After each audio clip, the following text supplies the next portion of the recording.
నమస్తే, welcome to Aadya media. నేను మీ స్వర్ణ. ప్రస్తుతం మనతో పాటు ఉన్నారు సినీ క్రిటిక్ విజ్ఞాన్ గారు. హలో విజ్ఞాన్ గారు. విజ్ఞాన్ గారు, సుకుమార్ గారి ఇంట్లో ఐటీ దాడులు జరుగుతున్నాయి. పుష్ప షూటింగ్ కొద్దిసేపు అంటే ఈ రోజుకి బంద్ చేశారు అని తెలుస్తోంది. ఏంటి? ఇంతకుముందు మైత్రి మూవీస్ ఆఫీస్ మీద కూడా దాడి చేశాయి.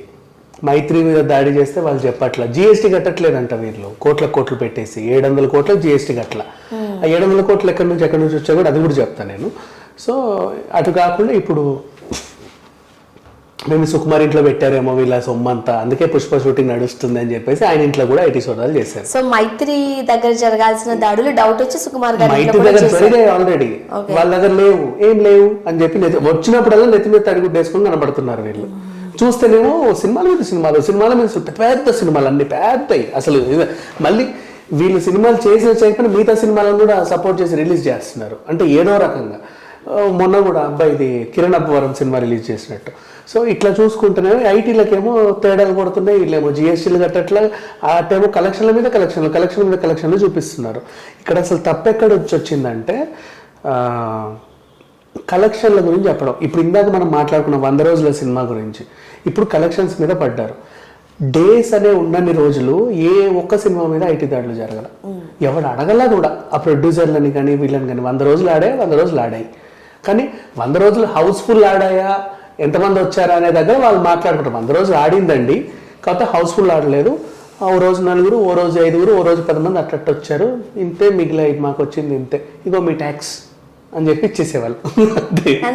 ఇప్పుడు ఏంటంటే వాళ్ళకి first day 500 crores, second day 2000 crores, 5000 crores, ఇంకా మన ఇష్టం ఉన్నట్టు చెప్పేయడమే. అంటే వీళ్ళకంటే ఒక లెక్కలు ఉంటాయి. ఇన్ని థియేటర్లు ఉన్నాయి, ఇన్ని థియేటర్లలో ఈచ్ థియేటర్లో ఇన్ని సీట్లు ఉన్నాయి, అంటే ఓవరాల్ అన్ని థియేటర్లు అయితే ఇన్ని సీట్లు ఉన్నాయి. ఈ థియేటర్లో రేట్ ఇంత, అన్ని సీట్లు హౌస్ఫుల్ అయితే ఇంత వస్తాయి. మొత్తం లెక్కంతా చూసుకున్నా సరే వీళ్ళకి ఒక 200 కోట్లు 300 కోట్లే వస్తాయి. వీళ్ళ కలెక్షన్స్ ఏమో 500 కోట్లు 600 కోట్లు ఉంటాయి. ఎక్కడి నుంచి వస్తున్నాయి, ఎలా వస్తున్నాయి? మేమేమన్నా ఇంకేమైనా చేస్తున్నారా, మాల్ ప్రాక్టీస్ చేస్తున్నారా, అసలు నిజమే చెప్తున్నారా, అబద్ధమే చెప్తున్నారా, అసలు ఏంటి కథ? ఈ ప్రాబ్లంతోనే లాస్ట్ టైం ఏం చేసింది ఆంధ్రప్రదేశ్ వాళ్ళు, టికెట్ల రేట్లు తగ్గించారు. మీరు చెప్పట్లేదు, ట్యాక్స్లు ఇవ్వట్లేదని జిఎస్టీ కట్టట్లా, 18% ఎంటర్టైన్మెంట్ ట్యాక్స్ కట్టాలా. ఇప్పుడు ఫర్ ఎగ్జాంపుల్ దసరా చూద్దాం. ఫస్ట్ డే 53, సెకండ్ డే మొత్తం 100 కోట్లు అయితే పోస్టర్ చూసాం కదా. 3 రోజులకి 4 రోజులకి 100 కోట్ల పోస్టర్ అయితే మనం చూసాం. అది మొత్తం ఇంటర్నెట్లో వెళ్ళింది. వీళ్ళు కూడా అఫీషియల్గా రిలీజ్ చేస్తారు. ప్రొడక్షన్ కంపెనీ ఎవరైతే ఉన్నారో వాళ్ళు కూడా ఇట్లా చేసినప్పుడు 100 కోట్లు అన్నప్పుడు నాకు 18 కోట్లు ఎంటర్టైన్మెంట్ ట్యాక్స్ నాకు రావాలి, నా జిఎస్టీ రావాలి. ఏది? అదే కదా. అడిగితే నీ దగ్గరకు వస్తేనేమో లేదండి, యాక్చువల్గా మాకు వచ్చిందే 18 కోట్లు, దాంట్లో ఏం చేస్తాం, అయినా సరిగా మీకు గత్యంతరం లేక మీ ట్యాక్స్ కట్టాలి కాబట్టి కడుతున్నాం అని చెప్పి ఇచ్చాడు. అదే కదా. అది అట్లా అంటే పోస్టర్లు ఎందుకు వేసుకుంటారు? నిజంగా ఆడినా ఆడకపోయినా ఆ ప్రిస్టేజ్ ఇష్యూ కోసం పోస్టర్లు వేసుకుంటున్నారు. కొన్ని సినిమాలు థియేటర్కి వెళ్తే ఎవడో ఉండడు, రోజు మాత్రం కోట్లే అసలు ఎక్కడి నుంచి వస్తాయో కూడా తెలియదు కోట్లు. అంటే కొత్త థియేటర్లు ఎక్కడన్నా గ్రహాల్లో కడుతున్నారా, ఆ గ్రహంకి వెళ్ళి వీళ్ళు చూసి వస్తున్నారో కూడా తెలియదు. కానీ ఇట్లా ఉంటుంది. సో ఇప్పుడు వీళ్ళు దాడులు చేయడం అంటే నేను ఓకే, అంటే మనకి పుష్ప రద్దయిందని ఒక చిన్న బాధ, అయ్యో సుకుమార్ గారు అని అంటే మన వాళ్ళు అన్నట్టు ఓన్ చేసుకుంటాం సినిమా వాళ్ళని. అది ఒక రోజు షూటింగ్ ఆగిపోతే దాని డేట్స్ కి సంబంధించి, ప్రొడక్షన్ సంబంధించి కూడా చాలా ప్రాబ్లం అయిపోతుంది. అయ్యో పాపం వీళ్ళంతా మనోళ్ళని ఫీల్ అవుతాం. ఈ టైంలో దాడులు జరిగాయంటే మనకు బాధే వేస్తుంది. కాకపోతే వీళ్ళు చేసే వేషాలు కూడా అట్లాగే ఉన్నాయి కదా. వీళ్ళు టైంకి అన్ని కలెక్షన్లు వేసిన వాళ్ళు టైంకి ట్యాక్స్ కట్టొచ్చు కదా. కట్టే వాళ్ళు కడుతున్నారు, పానే ప్రాబ్లం ఏం లేదు. అంటే ఇక చూడు, సెటిల్ వేయడానికి పెడుతున్నారు కోట్లు అవసరం ఉన్నా లేకున్నా. పిచ్చి ఆర్టిస్టులు ఎక్కడెక్కడి నుంచో, ముంబై నుంచి ఎక్కడెక్కడి నుంచో తెచ్చి వాళ్ళకి కోట్లు ఇస్తున్నారు. వాళ్ళ మెయింటెనెన్స్ ఇస్తున్నారు, వాళ్ళ ఫ్లైట్లు అవి ఇవి ఏది అడిగితే అది ఇస్తున్నావు. కొత్త హీరోయిన్లను తీసుకొస్తావు, వాళ్ళేమో వెనకాల బెటాలియన్ పట్టుకొస్తారు. వాళ్ళందరికీ నువ్వు చార్టెడ్ ఫ్లైట్లు వేస్తావు, వాళ్ళని మేపుతావు, అన్ని చేస్తావు, ట్యాక్స్ కట్టొచ్చు కదా. ఏమైంది? నీకు మెయిన్ ప్రాబ్లం ఇది. సడన్గా వచ్చి షూటింగ్ ఆపేస్తే ఏం చేస్తావు? ఇప్పుడు అదే కదా జరిగింది. మరి అదే కదా జరిగింది. ఇప్పుడు ఏం చేస్తావు, ఏం చేయలేవు. ఇప్పుడు ఈ రోజుది కాస్త మళ్ళీ నెక్స్ట్ ఎంత ప్రెషర్ ఉంటుంది, మళ్ళీ ఎంతమంది డేట్లు కావాలి. పైగా ఎక్కడెక్కడ నుంచో తెచ్చుకుంటున్నారు పుష్పలో, అక్కడ నుంచి ఆయన్ని, ఇక్కడ నుంచి వీళ్ళందరి డేట్లు మళ్ళీ కావాలి. చుట్టుపక్కల కూడా కాదు. అండ్ లొకేషన్ కూడా ఇక్కడ ఉండట్లా. ఒకసారి ఫిలిం సిటీ, ఒకసారి ఇక్కడ, ఒకసారి అక్కడెక్కడ. మొన్న అడవులన్నీ తిరిగేసి అయితే వచ్చారు ఇక్కడికి. ఇప్పుడు ఇక్కడ లోకల్లే తిరుగుతున్నారు. సో ఏదేమైనా కూడా వీళ్ళు అంటే మైత్రి మీద అనిపిస్తుంది. పుష్ప షూటింగ్ జరుగుతుంది, ఎక్కడ పెద్ద సెట్ వేశారంట. ఈరోజు షూట్లో కనీసం ఒక 500 మంది జూనియర్ ఆర్టిస్టులు ఉంటారు. 500 మంది జూనియర్ ఆర్టిస్టులు అంటే మనిషికి 500 చొప్పున కూలీ వేసుకున్నా సరే ఇన్ని డబ్బులు. వాళ్ళందరికీ ఫుడ్, గిడ్డు, ఆ సెట్. అండ్ జూనియర్ ఆర్టిస్టులు ఎంతమంది అంటే యూనిట్ వాళ్ళు ఇంకెంతమంది ఉంటారు. సో ఓవరాల్గా ఒక 1000 మందికి 2000 మందికి గ్రాండ్గా వీళ్ళు షూట్ చేస్తున్నారంటే కెమెరా రెంట్లు, లొకేషన్ రెంట్ అన్నీ కలిపి కనీసం ఎన్నో కోట్లు ఉంటాయి. ఆఫీస్కి వెళ్తేనేమో నెత్తి మీద తడిగుడ్డు వేసుకొని కనబడుతున్నారు, ఏమీ లేవండి నా దగ్గర అని. ఇట్లెట్లుందా, ఒక్కసారి జలకిద్దామని చెప్పేసి వెళ్ళారు. ఇది జరిగింది. మైత్రి వల్లనే పుష్పకి ప్రాబ్లం వచ్చింది. కానీ మొన్న సంక్రాంతి పట్టుపడ్డారా ఇంకా చెప్పాలి. ఇప్పుడు వీరసింహారెడ్డి 100 రోజుల ఫంక్షన్ ఉందా, అది కూడా మైత్రే కదా. అంటే నీ కలెక్షన్లు చెప్తున్నావు, 100 రోజులు 500 రోజులు వేడుకలు చేసుకుంటున్నావు. ట్యాక్స్ అడిగితేనేమో ప్రెస్టేజ్ ఇష్యూ కోసం మాత్రము మంచిగా ఉందని చెప్తున్నారు. బట్ ట్యాక్స్ కూడా కడితే ఇంకొంచెం బాగుంటది. ట్యాక్స్ కట్టట్లేదని వీళ్ళు అంటున్నారు తప్ప అంతమించి ఏం లేదు. సరే, నీకు సినిమా ఆడకపోతే ట్యాక్స్ కట్టకు, ఎవడు అన్నట్లా. కాకపోతే నువ్వు అన్ని గొప్పలు చెప్పుకుంటున్నప్పుడు వేయాలి కదా. ఇప్పుడు లాస్ట్ టైం కూడా టికెట్ రేట్లు ఎందుకు తగ్గించారు?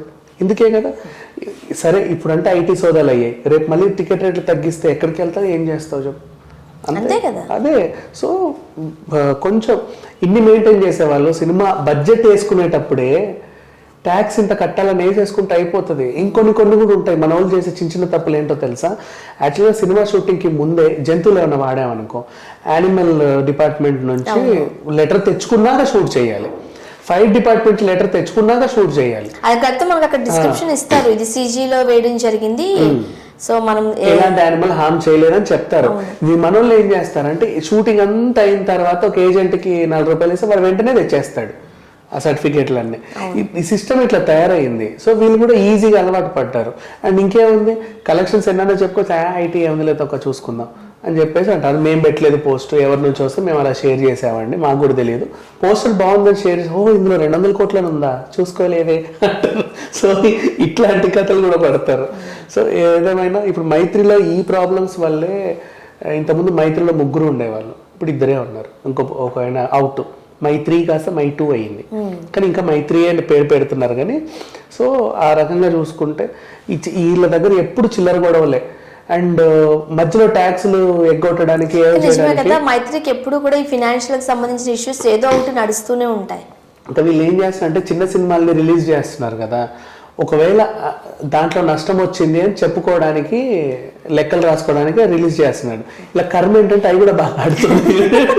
దీని మనం నో అని చెప్పుకోవడానికి లేదు, పబ్లిక్ టాక్ ఉంది కదా, అవి కూడా బాగా ఆడుతున్నాయి. పబ్లిక్ టాక్లు ఉన్నాయి, ప్రతి ఛానల్ ఓపెన్ చేస్తే పబ్లిక్ టాక్లు బాగానే ఉన్నాయి. రివ్యూలు చూస్తున్నాము, అండ్ ఫ్యాన్ పోస్టర్లు చూస్తున్నాం, మేడ్ పోస్టర్లు చూస్తున్నాం. మీరు కూడా కలెక్షన్స్ అని వేసేస్తున్నారు.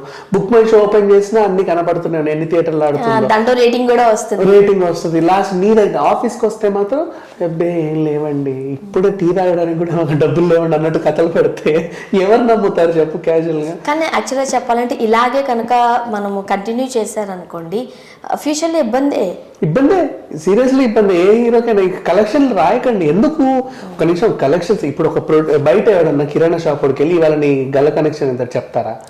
ఒక కర్రీ పాయింట్కి వెళ్ళి ఈ రోజు ఎంత వచ్చాయి 2000-3000 అంటే చెప్తాడా? కలెక్షన్స్ రాస్తున్నావు అంటే అక్కడ ట్యాక్స్ కట్టాల్సిందే.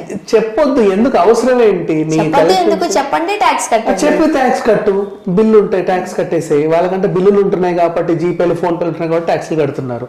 నీకు కట్టు. ఇంకా పేటిఎం నుంచి రిపోర్ట్ తీసుకుంటున్నారు. పేటిఎం చూడ టికెట్స్ బుక్ చేసుకుంటారు కదా, ఆ రిపోర్ట్. బుక్ మై షో నుంచి రిపోర్ట్ తీసుకుంటారు.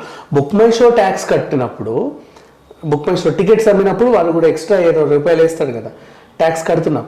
బుక్ మై షో కూడా మాకు ట్యాక్స్ కడుతుంది. కానీ సినిమా నీది ఓవరాల్ గా. నువ్వు ప్రొడ్యూసర్ దీన్ని అడిగితేనేమో నా దగ్గర ఏమీ లేవంటావు. ఎట్లా నమ్ముతారు వీళ్ళు? అదేదో కట్టి చావచ్చు కదా, తప్పేముంది. చూద్దాం ఏం జరగబోతుంది. Thank you so much.